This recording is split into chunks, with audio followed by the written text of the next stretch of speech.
देश के सम्माननीय यशस्वी और जयस्वी प्रधानमंत्री जी आदरणीय नरेंद्र जी मोदी,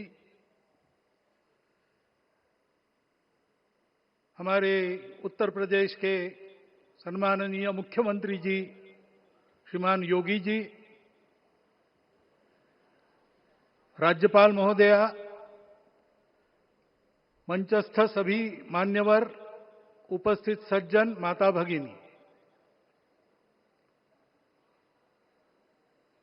आज हम सबके लिए एक सार्थकता का दिवस है। इतने लोगों ने सपना देखा, इतने लोगों ने प्रयास किए, इतने लोगों ने अपने प्राण अर्पण किए। आज उनकी स्वर्गस्थ आत्मा तृप्त हुई होगी। आज वास्तव में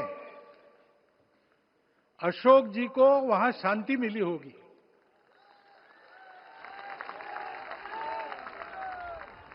महंत रामचंद्र दास जी महाराज, श्रीमान डालमिया जी, कितने संत, कितने गृहस्थ, कितने विद्यार्थी, उन्होंने अपना प्राणार्पण किया, अपना पसीना बहाया। जो पीछे रहे वो भी रोज ये इच्छा मन में व्यक्त करते रहे कि मंदिर बनेगा बनेगा, बन गया। और आज उस मंदिर निर्माण की शास्त्रीय प्रक्रिया पूर्ण हो गई, ध्वजारोहण हो गया। राम राज्य का ध्वज जो कभी अयोध्या में फहराता था और संपूर्ण विश्व में अपने आलोक से सुख शांति प्रदान करता था, वो ध्वज आज फिर से नीचे से ऊपर चढ़ता हुआ और अपने शिखर पर विराजमान होता हुआ हमने अपनी आंखों से देखा है, इसी देह में देखा है। ध्वज प्रतीक होता है। इतना ऊंचा ध्वज चढ़ाना कितना समय लगा आप जानते हैं? मंदिर बनने में भी समय लगा। 500 साल छोड़े तो भी 30 साल तो लगे ही। उस मंदिर के रूप में हमने कुछ तत्वों को ऊपर पहुंचाया है।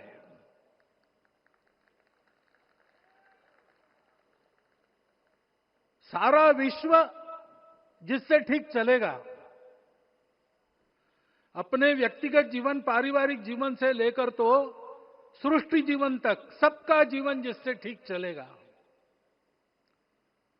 वो धर्म, उस धर्म का प्रतीक भगवा रंग, वह इस ध्वज का रंग है। ये धर्म ध्वज है। इस धर्म ध्वज पर रघुकुल का प्रतीक कोविदार वृक्ष है। वैसे रूप देखा जाए तो कचनार जैसे लगता है। और जो खोजी लोग हैं वो खोज कर कह रहे हैं कि मंदार और पारिजात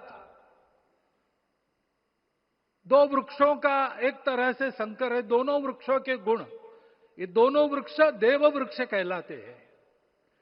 दो देव वृक्षों के गुणों का समुच्चय ये वृक्ष है। और ये वृक्ष उस रघुकुल की सत्ता का प्रतीक है। वो सत्ता वृक्ष से व्यक्त होती है, जिसके बारे में कहा गया, छायाम अन्यस्य कुर्वन्ति तिष्ठन्ति स्वयं आतपे। सबके लिए छाया देते हैं, स्वयं धूप में खड़े रहकर। फलान्यपि परार्थाय, फल स्वयं उगाते हैं, दूसरों के लिए बांट देते हैं। वृक्षाः सत्पुरुषा इव, वृक्ष सत्पुरुष होते हैं। और कचनार के गुण औषधि भी है।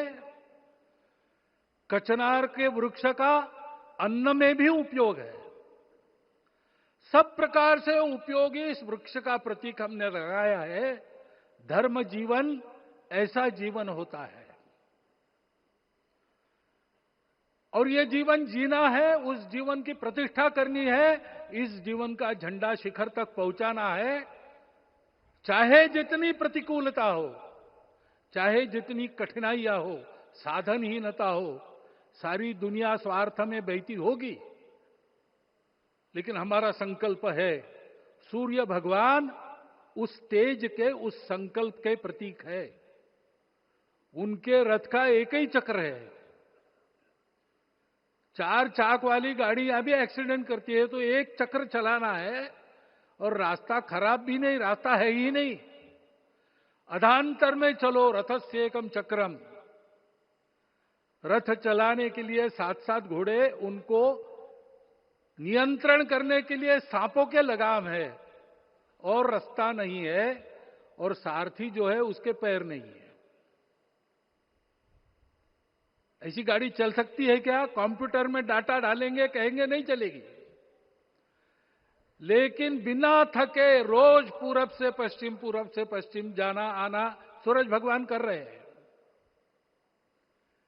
क्योंकि कार्य की सिद्धि स्वत्व के भरोसे होती है। हिंदू समाज ने लगातार 500 साल और बाद के दीर्घ आंदोलन में अपने इस स्वत्व को सिद्ध किया, और रामलला आ गए, मंदिर बन गया। यही बात सत्य पर आधारित धर्म, सत्य जो प्रतिनिधित्व होता है ओंकार से, वो सारी दुनिया को देने वाला भारत हमको खड़ा करना है।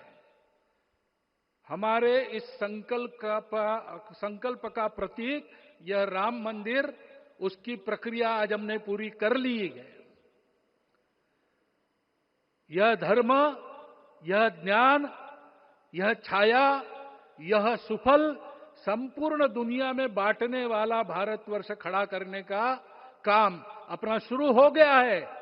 उसको, इस प्रतीक को देखकर, हिम्मत रखकर, उसी प्रकार सतत प्रयास करते हुए सब प्रकार की विपरीतताओं में भी हम सबको मिलके करना पड़ेगा। आज ये हमारे कृतार्थता का दिवस है, और आज हमारे संकल्प की पुनरावृत्ति का ये दिवस है।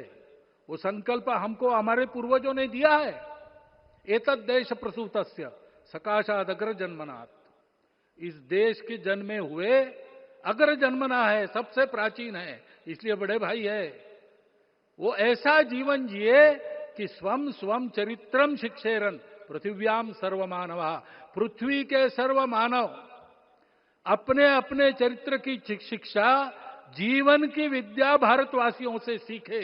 ऐसे भारतवासियों का परम वैभव संपन्न, सर्वशक्ति संपन्न और सबके लिए खुशी बांटने वाला, शांति बांटने वाला, सबको विकास के सुफल देने वाला भारतवर्ष खड़ा करना है। ये विश्व की अपेक्षा है, हमारा कर्तव्य है। मंदिर में श्री रामलला विराजमान है, उनका नाम ले और इस कार्य की गति हम बढ़ाए। इतना एक विषय आपके सामने रखता हूं। जैसा सपना देखा था उन लोगों ने, रामदास स्वामी ने कहा था, स्वप्नी जे देखिले रात्रि ते ते तैसे ची हो तसे। ऐसा सपना उन्होंने देखा था, बिल्कुल वैसा। और मैं कहूं कि उन्होंने जो सपना देखा था उससे भी अधिक भव्य और अधिक सुंदर ये मंदिर बन गया है। हमारे हृदय में वो निश्चय का सृजन करे, तपस का सृजन करे। ये शुभकामना मैं आप सबको देता हूं और मेरे शब्दों को विराम देता हूं।